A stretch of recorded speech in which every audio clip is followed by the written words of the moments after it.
Welcome back to the Robby Gordon Season Mode. This is the penultimate edition of this series. It's been a long road. We only have 2 races left, but today we head on to Phoenix, which is one of the weirdest tracks in this game when it comes out. The AIs are programmed, so it might make for a semi-interesting show, even knowing that we've already clinched a championship very early. I have a 169-point advantage above Jeff Gordon. That cannot be made up in 2 races. The battle for second, though, still exists.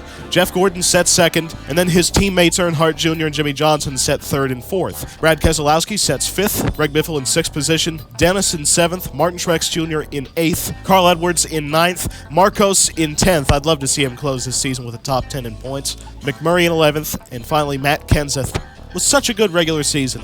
Hasn't done squat in this whole chase. Travis Pastrana, 20th in points. David Reagan has finally gotten his way out of 28th. He's up to 27th. David Stremme with a second-place finish last time out at Texas has moved his way up to 33rd in points. So Travis Kvapil still has not scored a top 10. And Joe Nemechek still sets dead last in the point standings with a pretty decent margin above Michael McDowell and Josh Wise. Okay, so with today's race being at Phoenix, it's the penultimate race of the season, I think I do have a better setup than I had in the spring race. I might be able to get some track position just from being faster than a few people, but I don't think I have race-winning pace, which is why I have an idea. Considering that we've already won the championship and nothing matters at this point, I'm just going to show this to you. If you want to try to win at Phoenix, I think I have a good Michael Waltrip-style strategy. Let's make sure that car's set up just like you want it for qualifying.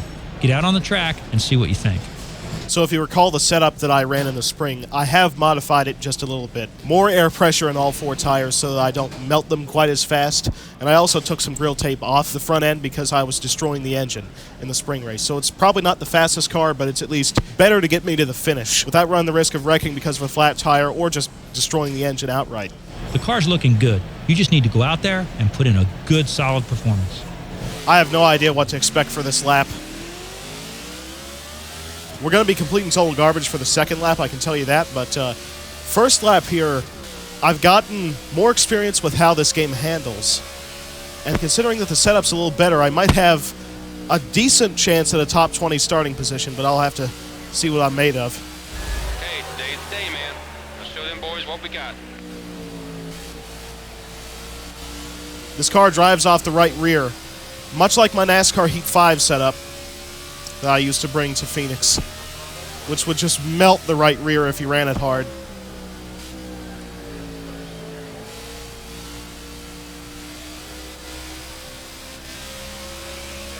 Okay, that is not pole, but 19th. Come on, push that pace. One more time. Here we go. So I was worthy of a top 20. 19th is all I got. That's fine, man. That's a good slot. We just got to get a little bit faster for the race. Good, strong performance, pal. You're in the front half of the pack. So Matt Kenseth starts from the pole. That's probably his biggest accomplishment of the chase run so far. Dennis, outside pole. Then you got Earnhardt Jr., Jimmy Johnson, Jeff Gordon, all the top chase guys right there. Travis Pastrana qualifies in 11th. Wonder if he can parlay that into a good run. David Reagan, 23rd. Travis Kvapil, 36th. I don't think he's getting the top 10. Finally, Joe Nemechek dead last, doing a good job in last car defense. I don't think we have race-winning pace, but like I said, I do want to try something just to see if it does work. It shouldn't. Okay, let me make that clear. It should not work. All of us should have equal fuel usage. However, I'm very, very curious if I put the AIs in this circumstance with a Michael Waltrip-style strategy, what happens? Because I think it's our only chance at winning, and since we've already won the championship, at this point I'm just trying to screw with the game to see what its limits are. Just remember the basics and give me a good, solid drive. Hi everybody, Mike Joy and Darrell Waltrip welcoming you to the penultimate race of this year's Sprint Cup season, the Cobalt Tools 500. Every team in the chase is hoping to come out of Phoenix with maximum points going into the season's final race next week at Homestead. So it's a matter of resource management, conserving what you've got, and getting good track position. Things are going to tighten up. As we get near the end of the chase, this is a very, very critical race. All right, Darrell, time to go.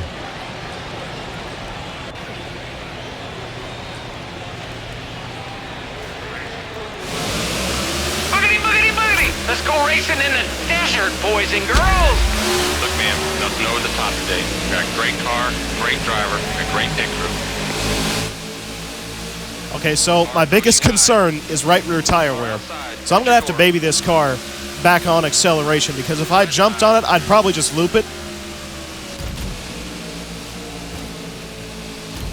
Watch your Oh, outside. somebody just gave me the bumper, and I did not move, and they did. Clear on the outside. I don't know how I navigated that and didn't wreck myself. Let's see if I can get through one without wrecking Mark Martin. One down low.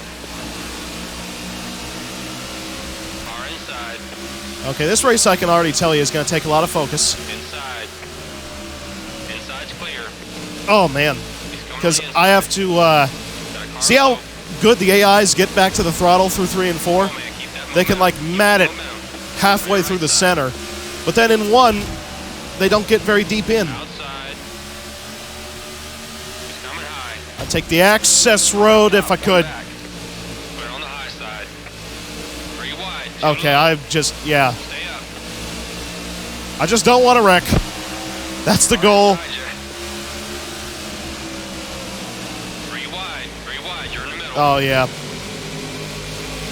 Yeah, I got a feeling we're going to the back. Car at your door.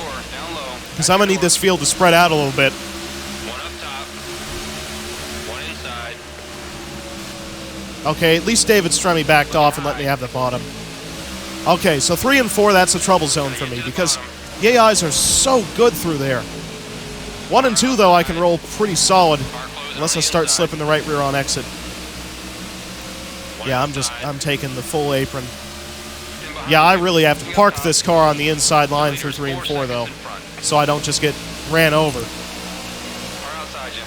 Gordon putting up the fastest lap. So like I said, don't have race-winning pace. But I'm sure when you play this game, as if anybody still plays NASCAR the game 2013, but if you just so happen to bother Car at your door. to play Up this top game, At your door.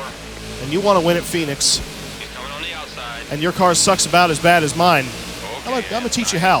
I'm teaching the techniques here today. It's no longer about winning the championship. I could have just skipped this race and done that, and the championship race I could have skipped too. Working the top. But I just want to show you how stupid this game can get. Right. I like having this gap of traffic up to Jeff Burton, but look at how many cars are up behind me.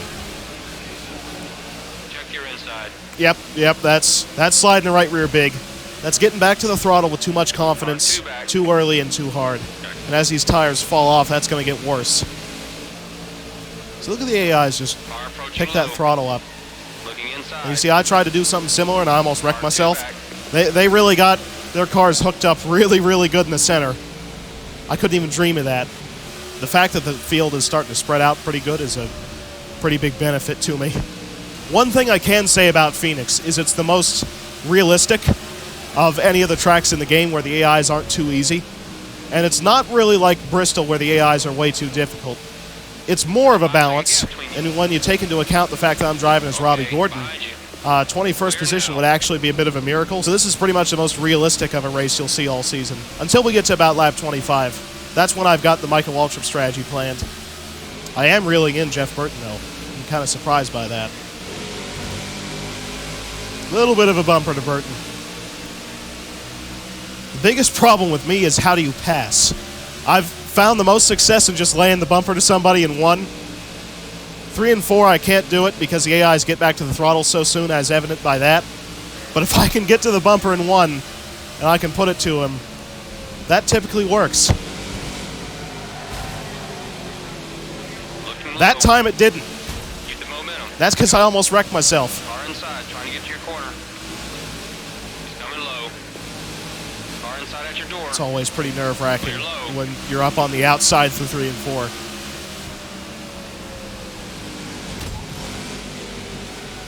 7 seconds ahead to the lead car. You see how little they get into 1?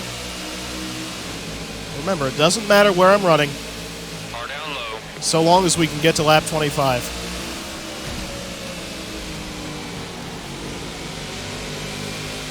Clear left side. We kind of roll the top a little bit. I found an opening on the bottom. Outside. I couldn't park it. Right side's clear. Go up top. Don't have the tire grip necessary to park it is the problem. Car underneath. Clear left. At your door up top. There we go. See, that's the type of bumper you got to lay to people. You don't have to mow them over, but you really do have to move them out of the way to make a move at this place. See, that type of moving, that's how you do it. Run by myself is the only way I don't commonly wreck myself. Okay, so I've had a little bit of time by myself, just log laps. And it's a lot easier to do by yourself than with anybody else. This is what you made up on the guy in front. As evident by me making up 9/10 on Jeff Burton. So I mentioned I was going to employ a Michael Waltrip-style strategy. And let me just say that we have not had a spin gate yet this season. Nobody's going to pull over and make it easy for us today. Gotta go get it. The closest we had was at Darlington with Jeff Gordon accidentally wrecking himself and benefiting from it.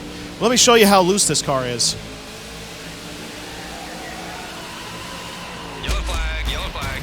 If you wondered how loose the setup was, I think I just proved it. There we go. Now you might be thinking to yourself, how does this strategy work? I don't actually have a good answer for that. And that's because we're within the fuel window to make it to the finish. So everybody's going to pit here. Everybody should be easily good to make it to the end. In fact, we got a couple of them staying out. But I bet that these drivers are not good to make it to the finish for some reason, but we are. I'm doing this not only to prove that you can win by wrecking yourself. Trevor Bayne there was stopped on pit road. But I'm also doing this to prove the fact that the AIs and the player really, really don't burn fuel at the same rate. Now, if this doesn't work, then it just sounds like the ramblings of a madman.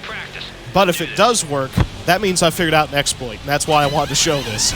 So I'm going to restart 41st, obviously because I brought out the caution. Josh Wise and Joe Nemechek took the wave around. Mark Martin and Austin Dillon stayed out on the racetrack, which means that they are going to make a mess for all the drivers on fresh tires behind them. The goal is to not bring out a caution during this stint, and I need to prove whether or not this is a legitimate exploit.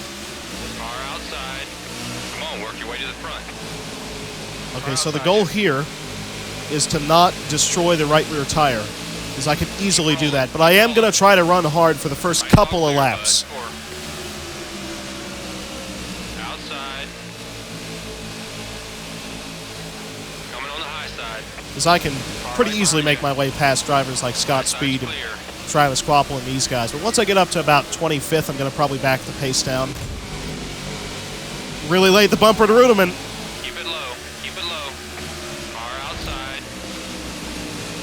So you can see, we're all good to make it to the finish on fuel. That's just a guarantee. Oh, really getting in there. Go low, go low. Oh, this is not a good corner entry angle. Car closing on the inside. I had to just let Bobby go there. All right, so the right rear tire is already really, really hot. So I'm probably going to have to back the pace down just a little bit. We already have cars on pit road. I bet you those are the ones that took the wave around. Bit of bumper action. Outside. Watch your R3 back. Easily Outside. get down in there and hopefully not wreck. I made it. Between you and the leader. And there's another car coming down pit road. All right, so we now have 30 laps to go. So we're very, very easily good to make it to the finish on fuel. Tires, a little bit of a concern on the right rear, but that's about it. See, we already got cars pitting. There goes Mark Martin and Austin Dillon, who did not pit on the most recent caution. Got your door up top. That really made the C's part now, didn't it? We'll start doing some clutch and coast action.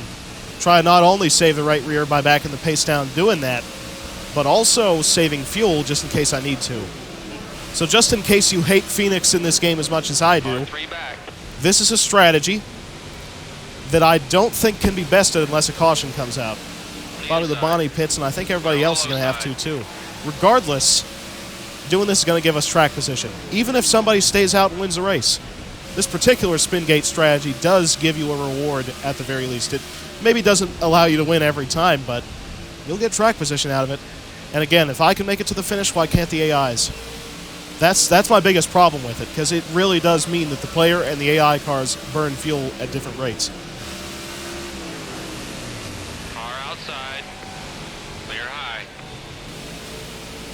Just made that move pretty slick on Trevor Bayne there. All right, so we have about 3 cars pitting every lap. I'm now up to 27th. Although I do have to say that with this strategy, you could not run it as hard as you want every lap, because you'd end up either blowing your right rear or just running out of gas. So even knowing it is an exploit, you do have to know how to capitalize on it. We got more of them pitting. There goes Ambrose. So I've now cycled my way up to 25th, and I'm pretty much in the tire window to make it to the finish. Come on, let's do this now. It's time to go to work. Because I realized I'm in the tire window, I've started to pick up the pace a little bit. Might have to back it down soon, though. Just wanted to run some flying laps, really take advantage of the fact that I'm staying on the racetrack and most everybody else is pitting. There we go. I'm going to go back to conserving the right rear. I just cracked the top 20 as Montoya pitted. You know, the cool thing about how I'm running this race compared to how I ran the spring race, I'm not overheating the engine. That's the biggest difference. You know, I'm just sitting here trying to save this right rear tire, and I'm still faster than Joe Nemechek. Clear right. Thank God I got around Nemechek with no issues. And I am in the top 15 now. I'm up to 14th. Leader is still on the racetrack, though. So it is possible that somebody could stretch it and win this race that isn't me. It's just that this whole spin gate strategy is, to my knowledge, the only way to get points out of this race. All right, I'm up into the top 10. And Johnson is still on the racetrack. Got quite a few cars catching up to me right here. I'm not racing with them, so I'll just let them by. There goes Johnson. He has hit the pits. Dennis takes over the lead. 6 to go. And this time I'm going to cycle to third.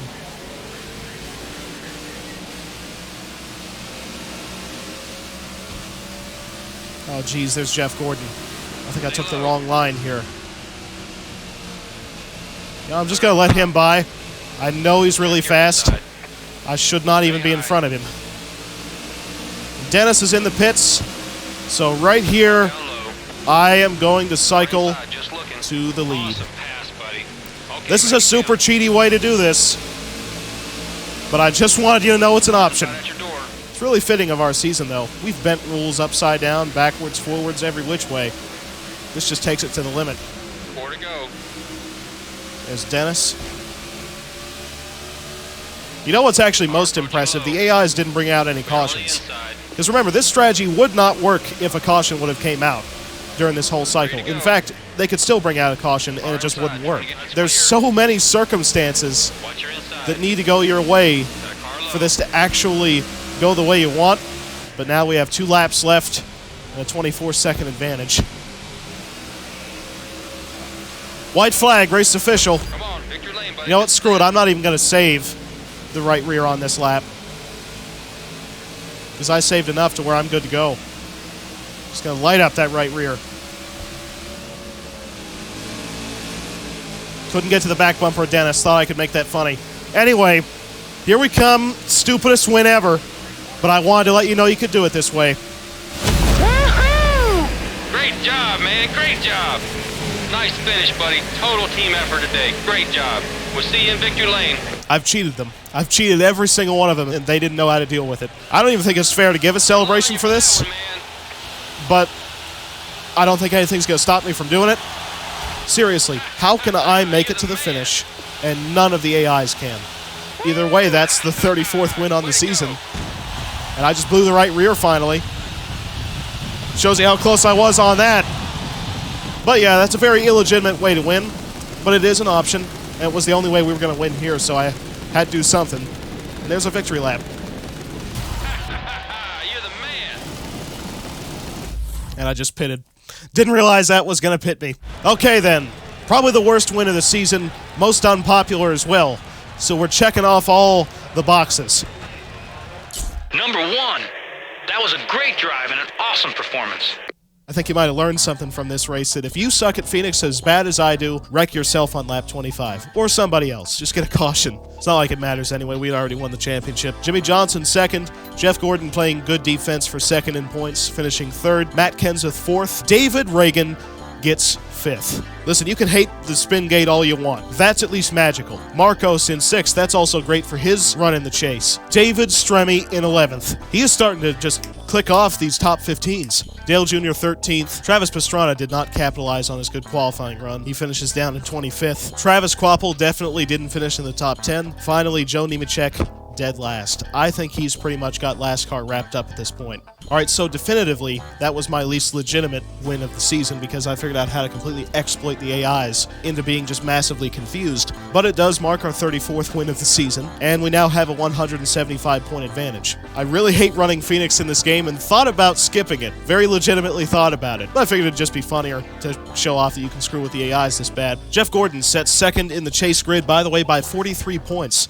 above Jimmy Johnson. So Jeff Gordon would almost have to DNF Homestead and Johnson win it for him to lose second position. So at this point, pretty much first and second is locked up. And this is officially the most boring chase ever. Jimmy Johnson third, Dale Earnhardt Jr. in fourth, Brad Keselowski fifth, Greg Biffle sixth, Dennis in seventh. Marcos moves his way all the way up to eighth with only one race remaining. Carl Edwards 9th, Martin Truex Jr. drops down to 10th, McMurray in 11th, and Matt Kenseth still in 12th. Only one race left for him to try to get out of the worst spot in the chase. Travis Pastrana 20th, David Reagan still 27th, but very close to the cars up in front of him because of his 5th place finish. Travis Kvapil still has not scored a top 10 this season, and I bet he won't at Homestead. And finally, Joe Nemechek holds a 34-point advantage above Michael McDowell in the NASCAR standings. So anyway, that does it for today's edition of the Robby Gordon Season Mode. Hopefully you found some enjoyment out of it, and I have to admit, it's been a goal of mine through this whole series, since we've screwed over so many people to all these wins, to see if it's possible to spin gate to a win. Because, you know, it went so miserably for MWR